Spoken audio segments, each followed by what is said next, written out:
ҷашни бостонии наврӯз ва иди саиди рамазон имсол бо ҳам қариб ки баробар омаданд ва дар тасаввуроти мо тоҷикон аслан ин ду ид ҷашнҳое ҳастанд ки сарҷамъии мардумро пеши назари мо меорад. оростани дастурхон, дуо фотиҳа ва ба якдигар суханҳои нек гуфтан ва ҳамдигарро табрик кардан аст. иди саиди фитр ба ҳамаи мардуми корзабонон муборак бошад ва наврӯзи ҷазбатайб ба хонадони ҳар яки шумо барака ва файзи худро биёрад.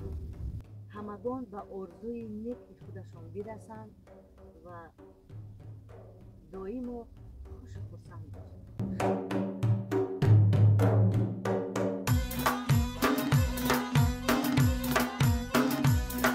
ҷалолиддини балхӣ бузург фармуданд мо барои фасл кардан омадем, мо барои васл кардан омадем, на барои фасл кардан омадем.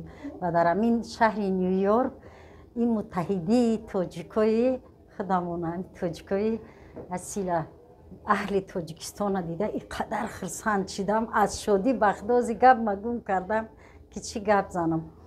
ин меҳмон навозӣ, пешвозгирӣ, пойандозпартоӣ, ҳавлокунӣ, озиқпазӣ, ӯ чизе ки дар ин Ню Йорк ман дидам, эҳсос кардам ба чашми худам ва ҳатто наворҳо ҳам партофтам.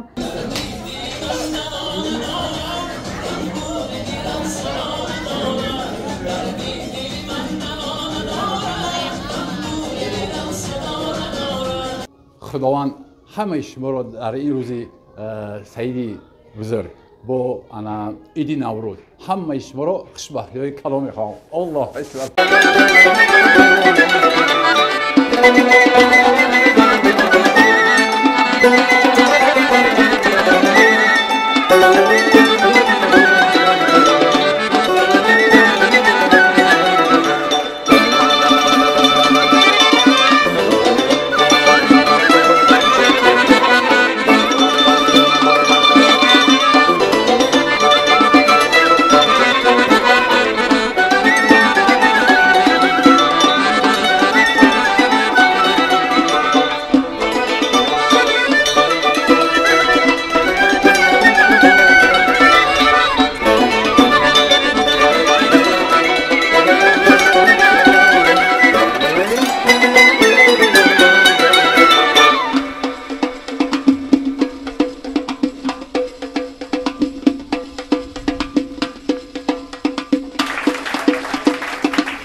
مبارک عید فطر رمضان تنسیحاتی خانه آبادی به همه‌تون آرزو دارم.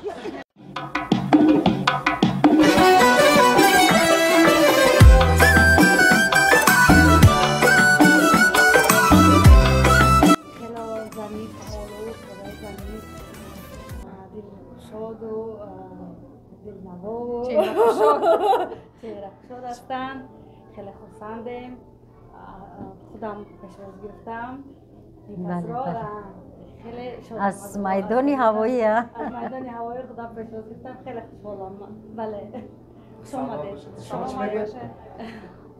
من امروز خیلی خوشحال هستم که با این خانم زیبای قشنگ شناس شدم. چهره خیلی زیبا دارن و منتداری از خاله بوستان منتدارم که من در این محفلشون دعوت کردن. خیلی خوشحالم هستم و از خوشحالی در آن هستم که تاجیکای خودمون در نیویورک جمع شدیم و با این دخترای زیبا دوگانه های خودم که خیلی شناس هستم. منظورم این که خیلی خرسند هستم که باز در اینجا هم دیگر دیدیم و خوش آمدید به خانم زیبا میکنم. خیلی خوشحال هستم. تشکر زیاد.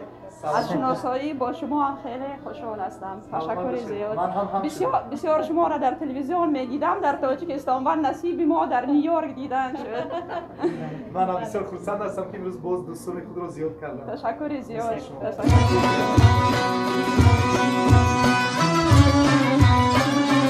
نمیدونم برای چی در این کوچه های نیویورک گشته از تو دور بودن محال است و محال به تو عمر بردن چی حال است و چی فال. هر قدر دور باشی از پیش نظر آن قدر نزدیکتری اندر خیال به یادم میرسد. تمام. برای تاجیکستان بود. برای تاجیکستان عزیز بود این مصرع زیبا. گاه من درباره وطن می نویسم، بعضیا میگن که درباره کو مردک نوشته، گاه درباره اگم و مردک می نویسم، خیال میکنن درباره وطن نوشتم، یا هر دو. من همین آرزو دارم که تاجیکان هم ما با هم باشیم، یک جایه باشیم و خوش اومده با گل زرد. من دینا در خانه این کسا ایدگردک رفتم، در ایدگردک همینقدر خرسند شدم برای چی بگین که اینجا در چشم نرسد ماشاءالله 35 تا کودکای تاجیک. من همینقدر خرسند شدم برای چی؟ برای که این تولد کردن فرزند در یک ملک بیگانه و از این طرف یونس برای من میدونین این قدای خوششون دادم. خدای خداوند کریم فرزندای سالم، فرزندای صالح، فرزندای با مهر و آبرو برداری بعد وطنی خچون جا Таджикистан шаван. Это человек души, это человек сердца. Мы разные по вероисповеданию, но мы одной души, одного языка. И я хочу сказать, что вы знаете, вас просто Боженька не просто так назвал таджиками, потому что это корона народа, корона Тодж – это корона. И я хочу сказать, действительно, вас Боженька поцеловал в лоб за то, что вы такие истинные, за то, что вы любящие люди. И от вас надо учиться дружить, любить и уважать. Это вы. Спасибо вам большое. Спасибо. Можете добавить на таджикском языке? Ой, я не знаю. Я могу. Ну да, конечно, я могу только мотикнуться. От души. Это что-то, я говорю. Я благодарна вам за столь прекрасные слова о нашем таджикском народе. Я счастлива с вами встретиться. Вы знаете, я вот впервые в Америке встречаю русскоязычную женщину, которая так красиво говорит о моем таджикском народе. Мама меня родила в этой благородной земле, в которой мы родились, у которого мой папа преподавал всем людям тамошним, которых действительно он преподавал и на русском, и на таджикском, и на узбекском, и прививал любовь. Он находил любовь среди вас, и мы учились уважать людей, любить людей. Вы истинный народ, и это древний народ, и пусть ни один народ не скажет, что мы самые лучшие это вы. Я вас люблю.